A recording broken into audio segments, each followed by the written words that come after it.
This is the 4th Indian nightclub that I'm about to go into, and I'm not even halfway there yet with this series. I don't know how my life ended up down this rabbit hole, but here we are.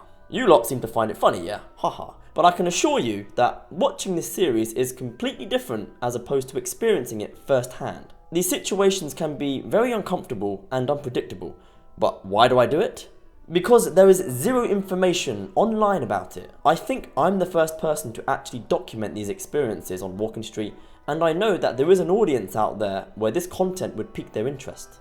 In 2021, during COVID, Nashaa made the headlines that it had burned down after catching fire on the 2nd floor of the building. While it's still inconclusive as to what caused it, we can probably assume that it was an electrical fire, which would make sense considering that Thailand is well known for having a messy electrical system. Anyway, Nashaa have finished refurbishing and have reopened since. But why? What's the point anymore? Nashaa Club is currently the most expensive Indian club that I have ever been to. It blows all of the other clubs out of proportion. You don't even need to listen to me anymore. Just go on to Google reviews and you will see what other people have had to say. The majority of the negative reviews are customers moaning about how ridiculous the prices were. Some of them state 350 to 390 when they were posted a year ago, but as of October 2025, the cheapest beer is 405 baht. I ended up having to make a decision to either pay 300 baht for a can of Sprite or leaving. This ranks as the #1 most excruciating purchase that I've ever made in Thailand.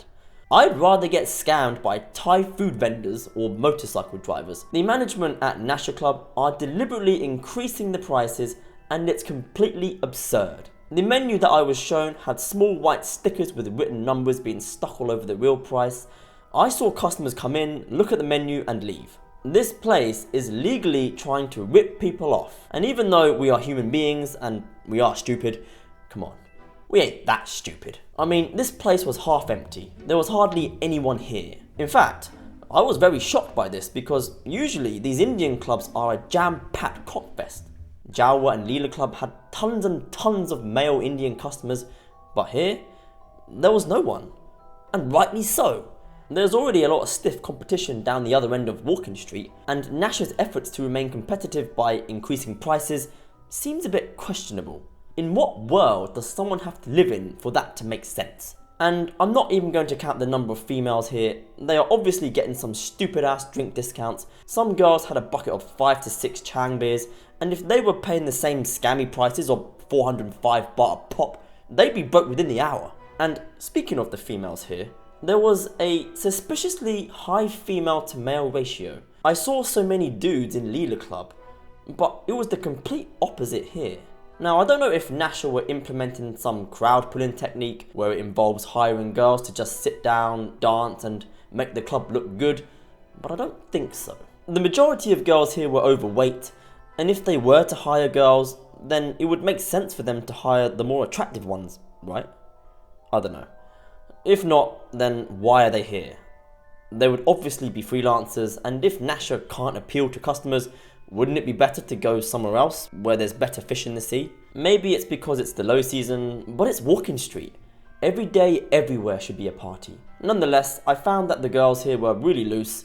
Usually when I go into Indian clubs, the girls don't approach me as much because they can already sense that I'm not a paying customer for them. But here, some of the girls were all over me. Towards the end of the night, I got absolutely violated by one of them, and I'm not going to go into too much detail of what she did to me. Let's just say that she was super horny, and I ended up leaving alone with this monster on my neck. Now, I know what some of you lot may be thinking. AJ, why are you complaining?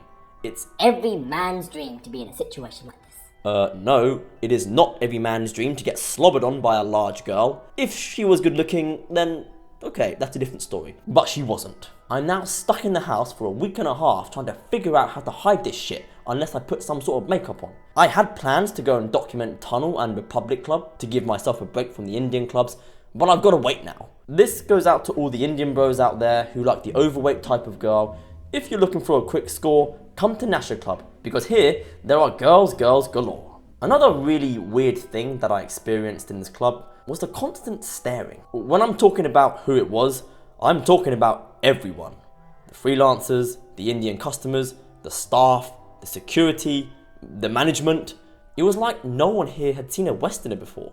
I genuinely felt like an alien. There was something about me that just stuck out like a sore thumb, and moving around from table to table didn't really help because wherever I went, I would just get stared at by the groups of people who were within that vicinity. The club went through phases where the dance floor went from being empty to having people dancing on it. A lot of the girls like to just get up and dance willingly in an attempt to seduce a potential customer, and when I go to these Indian clubs, I usually like to make an appearance on the dance floor, but I didn't this time because I just felt too embarrassed. The only time I was able to get away from all this staring was when I went into the toilet, which was actually quite nice, even though someone pissed on the floor. To be fair, even though I was stared at constantly, everyone was really friendly. The security and staff were the nicest that I've ever come into contact with, including the Indian security. I could see that they were being attentive to the customers, and it wasn't in an intimidating way. Yes, they had to be around them to maintain discipline, but they did it with a smile on their faces, and it was pleasant to see that for a change. Seeming as we are on the topic of positive things to talk about, the music and entertainment were almost perfect. Okay, the sound decibel was slightly overpowering in some moments, but all in all, there was nothing bad to say about it. The DJ's remixes were well put together, there was a good blend of popular Indian and pop songs, and they also played a few trending Thai songs to appeal to the Thai girls here. Just that alone could answer the question of why so many girls choose to come here and not elsewhere. Nashaa had performances of Turkish belly dancers dancing to famous tracks such as Kuza Kuza by Tarkan.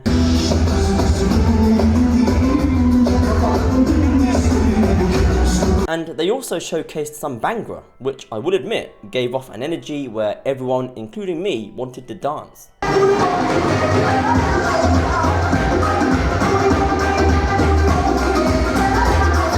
The interior looked like something that you would see in a theatre, and even though I prefer something a little more simplistic and less posh, I guess they are trying to appeal to a demographic that has a lot of money. I'm not really a big fan of the many screens that were on. It can be really off-putting, but it seems to be an Indian nightclub thing where they are obsessed with screens and visuals. I will never understand it, but it's just my own personal taste. I'm going to level with everyone watching this video. I may come across as completely biased in my videos, but I'm really not. I point out questionable things, but I also give praise where praise is due. Nashaa has a lot of good things going for it, to the point where I could even give this as a recommendation to people. This place has a lot of potential to being a really good nightclub where I would consider coming back. But it is massively let down by the absurd overpricing, and it's such a shame. With a membership card, the beers at places like Mist Nightclub are 150 baht, Republic 160 baht, the Stones House 150 baht, Tunnel Club 160 baht, and iBar sells Smirnoff vodka bottles for 1,000 baht. So here's some friendly advice, which I know will get completely ignored, but whatever. If you want more customers, then drop your prices, because no one is going to go to a place where they are gonna get ripped off.